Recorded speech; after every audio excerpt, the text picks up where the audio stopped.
أعوذ بالله من الشيطان الرجيم. بسم الله الرحمن الرحيم. إن المتقين في جنات وعيون ادخلوها بسلام آمنين ونزعنا ما في صدورهم من غل إخوانا على سرر متقابلين لا يمسهم فيها نصب وما هم منها بمخرجين نبي عبادي أني أنا الغفور الرحيم وأن عذابي هو العذاب العليم. صدق الله العظيم. ان المتقین بے شک متقی لوگ فی جنات جنت میں باغوں میں ہوں گے، وعیون اور چشم، عیون کہتے ہیں چشم، اور چشم میں ہوں گے. ادخلوها ان سے کہا جائے گا ادخلوها داخل ہو جاؤ اس میں، بسلام آمنین سلامتی کے ساتھ، آمنین بے خوف ہو کر. ونزعنا اور ہم نکال دیں گے، ما جو فی صدورہم جو ان کے دلوں میں ہوگا، جو ان کے دلوں میں ہے، من غلن یعنی قدورت، جو بھی ان کے دلوں میں قدورت ہے اس کو ہم نکال دیں گے، اخوانن بھائی بھائی بن کر رہیں گے، علی سرور متقابلین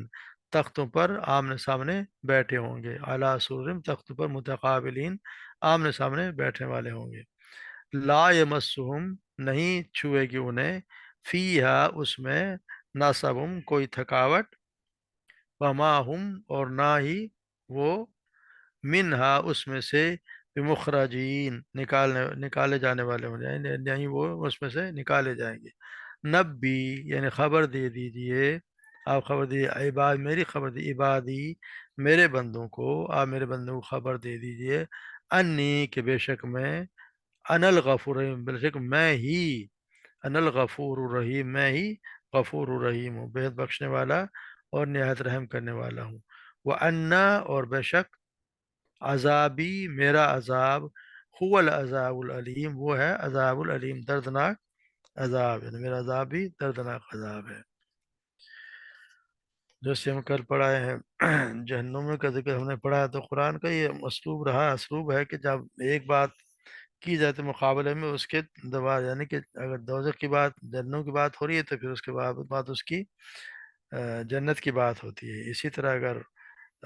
کافروں کی بات ہوگی، کفر کی بات ہوگی تو ایمان کی بات ہوگی، نیکی کی بات ہوگی تو اس کے بعد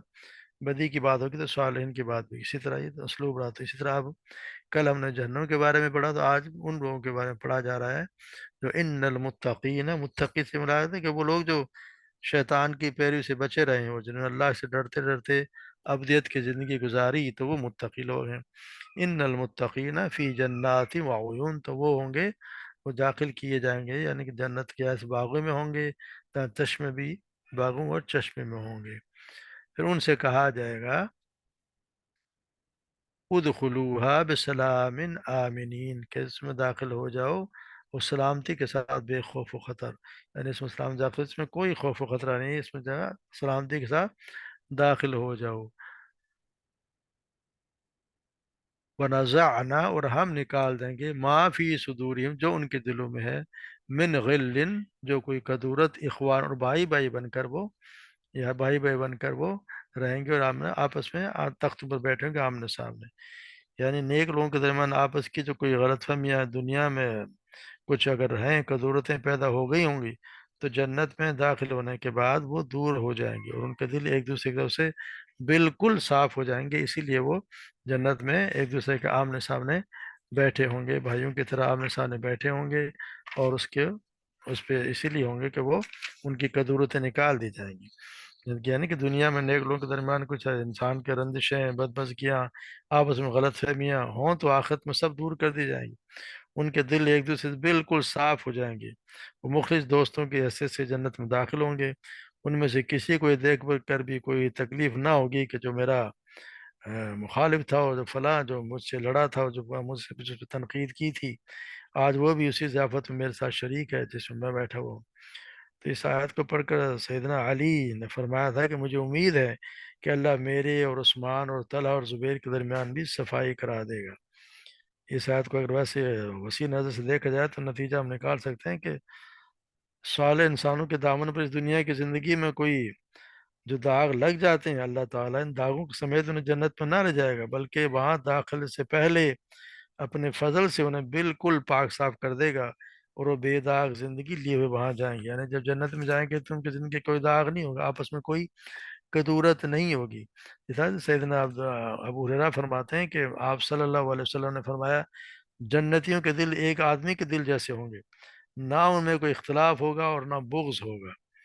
اس سے ابو سعید خدری رضی اللہ تعالیٰ بیان کرتے ہیں کہ آپ صلی اللہ علیہ وسلم نے فرمایا، مومن جہنم سے نجات پا کر جنت اور جہنم کے درمیان کے پل پر روک لیے جائیں گے، چنانچہ ان کی جو ناچاقیاں اور ظلم آپس میں دنیا میں ہوں گے، ان کا عدلہ بدلہ ہوگا، اور وہ یوں وہ پاک اور پاک دل اور صاف سینہ ہو کر جنت میں داخل ہو جائیں گے۔ تو وہاں پہ جو جنت میں جائیں گے، وہاں پہ کوئی کسی کے خلاف کوئی ذرا برابر بھی ان کے دلوں میں کچھ بھی نہیں ہوگا، بالکل صاف دل ہوں گے۔ تو اسی لیے آرام سے بھائیوں کی طرف وہ آپ وہاں رہیں گے۔ یہاں تو بھائیوں کے خلاف آپس میں اختلاف ہو جاتے ہیں، مگر وہاں پہ کچھ بھی نہیں ہوگا۔ پھر فرمایا جائے لا یمسہم فیہا نصب وما ہم منہا بمخرجین، یعنی وہ وہاں پہ کوئی نہ کوئی تھکاوٹ چھوئے گی ان کو، نہ ہی ان میں سے پھر کبھی نکالے جائیں گے، یعنی وہاں کسی تھکان کا سامنا نہ ہوگا، نہ کوئی ایذا دی جائے گی، وہاں پہ آرام سے رہیں گے۔ سیدنا ابو سعید خدری اور ابو ہریرہ بیان کرتے ہیں کہ آپ صلی اللہ علیہ وسلم نے فرمایا کہ ایک منادی دے گا کہ جائے جنت والو، تمہارے لیے یہ مقرر ہو چکا ہے کہ تم تندرست رہو گے، کبھی بیمار نہیں ہوگے، زندہ رہو گے، کبھی موت نہیں آئے گی،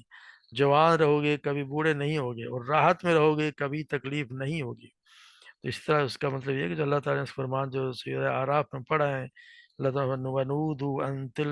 تِلْكُمُ الْجَنَّةُ أُورِثْتُمُوهَا بِمَا كُنْتُمْ تَعْمَلُونَ، انہیں آواز دی جائے گی کہ یہی وہ جنت ہے جس کے وارث تم اس وجہ سے بنائے گئے ہو جو تم کیا کرتے تھے۔ یا سیدنا عبداللہ بن ابی اوفی بیان کرتے ہیں کہ آپ صلی اللہ علیہ وسلم نے فرمایا، اللہ تعالیٰ نے مجھے حکم دیا ہے کہ میں خدیجہ کو ایک ایسے گھر کی بشارت دے دوں جو موتیوں سے بنا ہو، اور اس میں نہ کوئی شور و غوغا ہوگا اور نہ کوئی تھکان ہوگی۔ تو اس سے اللہ تبارک و تعالیٰ وہاں پہ کوئی ہمیشہ جوان رہیں گے، اس میں کوئی تھکاوٹ نہیں ہوگی، ہمیشہ تر و تازہ رہیں گے۔ اور پھر وہاں سے بڑی بات ہے کہ وَمِنْهَا وَمَا هُمْ مِنْهَا بِمُخْرَجِينَ، وہاں سے نکالے بھی نہیں جائیں گے۔ ایسے دن عبداللہ بن عبد البر بیان کرتے ہیں، آپ صلی اللہ علیہ وسلم نے فرمایا کہ جب جنت والے جنت میں اور دوزخ والے دوزخ میں داخل ہو جائیں گے، تو موت ایک مجسم صورت میں، یعنی ایک مینڈے کی شکل میں لائی جائے گی، یہاں تک کہ جنت اور جہنم کے درمیان رکھ دی جائے گی، اور پھر ذبح کر دی جائے گی، اور پھر پکارنے والا پکار کر کہے گا، اے جنت والو اب موت نہیں، اور اے دوزخ والو اب موت نہیں۔ تو اس سے جنت والوں کی تو خوشی میں اضافہ ہوگا، اور جو جہنم والے ہوں گے ان کا غم بڑھ جائے گا، کیونکہ ان کو تو موت آنی نہیں ہے۔ تو ہمیشہ ہمیشہ کے لیے جنت والے خوش خرم رہیں گے، اور ہمیشہ ہمیشہ کے لیے جہنم والے عذاب میں مبتلا ہوں گے۔ اللہ تبارک و تعالیٰ ہمیں ان میں داخل کرے جن کو جنت کے باغوں میں اور عیون میں چشموں میں ہوں گے۔ پھر اللہ مسومی یا نسومی مخارج نبی عبادی انی انا الغفور الرحیم۔ پھر اللہ تعالیٰ آپ صلی اللہ علیہ وسلم فرمانے کہ میرے بندوں کو خبر دے دو کہ بے شک میں ہی بہت بخشنے والا اور نہایت رحم والا ہوں۔ یعنی جب پچھلے جو گزشتہ آیات میں جو جہنم و جنت کی جو بات آئی ہے، ان آیتوں دونوں آیتوں کا یہاں پہ تتمہ یا سغیر کہ خلاصہ یا ان کا ان کے آیتوں کا کے بارے میں جو مضمون اس کا اصل میں یہ دونوں آیتیں اس کی ہے کہ میرے بندوں خبر دے، بے شک میں ہی بے حد بخشنے والا اور نہایت رحم والا ہوں، اور میں یہ بھی کہ بے شک میرا عذاب ہی دردناک عذاب ہے۔ یعنی اللہ تبارک و تعالیٰ نے آپ صلی اللہ علیہ وسلم کو مخاطب کر کے کہا کہ آپ میرے بندوں کو اس بات کی خبر دے دیجئے کہ جو اپنے گناہوں سے تائب ہوگا اور ایمان اور عمل صالح کے زندگی اختیار کرے گا، تو ان کے گناہوں کو تو میں معاف کر دوں گا، اور اس کے حال پر رحم کروں گا۔ جو شخص بھی اپنے کفر اور نافرمانی پہ اڑا رہے گا، تو اسے جان لینا چاہیے کہ میرا عذاب بڑا ہی دردناک ہے۔ جیسے اللہ تعالیٰ اللہ تبارک و تعالیٰ فرماتے ہیں قل یا عبادی الذین اسرفوا علی انفسہم لا تقنطوا من رحمت اللہ، کہہ دیجئے میرے بندو جو اپنی جانوں پر زیادتی کی، اللہ کی رحمت سے نا امید نہ ہو جاؤ۔ ان اللہ یغفر الذنوب جميعا، بے شک اللہ تعالیٰ سب کے سب گناہ بخش دیتا ہے۔ انہ هو الغفور الرحیم، وہی بے شک وہی تو بے حد بخشنے والا نہایت رحم والا ہے۔ وانیبوا الی ربکم، اور اپنے رب کی طرف پلٹ آؤ۔ واسلموا له من قبل ان یاتیکم العذاب ثم لا تنصرون، اور اس کے متی اور ہو جاؤ اس سے پہلے کہ تم پر وہ عذاب آ جائے پھر تمہیں مدد نہ کی جائے۔ تو اللہ تبارک و تعالیٰ گناہوں کو سب گناہوں کو بخشنے والا ہے، وہ غفور الرحیم ہے۔ بات صرف اتنی ہے کہ ہم اس سے معافی مانگ لیں، اس کی طرف رجوع کریں، اس کی طرف اس سے رجوع کر لیں اور اپنے گناہوں سے توبہ کر لیں اور پچھلے گناہوں کی معافی مانگ لیں، تو اللہ تبارک و تعالیٰ تو ہر وقت ہر اس پر ان لوگوں کو بخشنے کو تیار ہے۔ یا الذین اسرفوا علی، جنہوں نے اپنی جانوں پر ظلم کر دیا، انہوں نے بہت بڑے بڑے گناہ کیے، جنہوں نے اپنی جانوں پہ ظلم کر بیٹھے، اللہ تبارک و تعالیٰ تو ان کے لیے بھی غفور رحیم ہے۔ مگر ساتھ ساتھ یہ بھی بتا دے کہ کوئی بندہ یہ نہ ہو جائے کہ سوچے کہ بس سب کچھ جو مرضی کرو، کوئی پوچھنے والا نہیں ہے، ایسا نہیں ہے۔ اللہ تبارک و تعالیٰ نے ساتھ ہی بتایا دے کہ میرا عذاب بھی بہت دردناک عذاب ہے، جو نافرمانی کرے گا اور خواہ تو جو بغاوت کرے گا، اللہ کے احکامات کی خلاف ورزی کرے گا اور کھلے عام یعنی کہ ایک بغاوت کے روش پہ نہ اس کو مانے گا، اور مانے گا تو اس کی نہ مانے گا، تو پھر اللہ تبارک و تعالیٰ کا دردناک عذاب بھی وہ پھر جو ہے وہ دردناک عذاب ہے۔ تو اللہ تعالیٰ کے عذاب سے بھی ڈرتے رہنا چاہیے۔ سیدنا ابو ہریرہ بیان کرتے ہیں کہ آپ صلی اللہ علیہ وسلم نے فرمایا کہ اللہ تعالیٰ نے جب رحمت کو پیدا کیا تو اسے 100 حصوں میں تقسیم کر دیا، 99 حصوں کو اپنے پاس محفوظ رکھا اور ایک حصہ اپنی تمام مخلوقات میں تقسیم کر دیا۔ اللہ کے پاس رحمت کا جو خزانہ ہے، اگر اس کا علم کافر کو ہو جائے تو وہ کبھی اللہ کی رحمت سے نا امید نہ ہو، اور اللہ کے پاس عذاب کی جو مقدار ہے اگر اسے مومن جان لے تو جہنم کی آگ سے کبھی اپنے آپ کو معمون نہ سمجھے۔ یعنی اتنا اللہ تبارک و تعالیٰ رحمت والا ہے، غفور رحیم ہے، اگر کافر جان لے تو اس کبھی امید نا امید نہ ہو۔ اور عذاب بھی ایسا ہے کہ اگر مومن وہ بھی جان لے تو اس کو کبھی نہ یہ نہ سمجھے کہ میں تو ہمیشہ کہ میں جنت میں ہی جاؤں گا، مجھے کوئی ٹوکنے والا بھی نہیں ہے، پھر وہ جہنم کے عذاب سے اپنے آپ کو کبھی بھی معمون نہ سمجھے، یہ نہ سمجھے کہ میں تو گیا ہی گیا، جنت میرے لیے لکھ دی گئی ہے۔ کہ اللہ تبارک و تعالیٰ ہمیں صحیح سمجھ عطا فرمائے اور ہمارے گناہوں کو معاف فرمائے، اور جو کچھ ہم کوششیں کر رہے ہیں تھوڑی بہت صحیح کر رہے ہیں، اللہ تبارک و تعالیٰ اسے قبول فرما دے اور ہماری نجات کا ذریعہ بنا دے۔ وما علینا الا البلاغ۔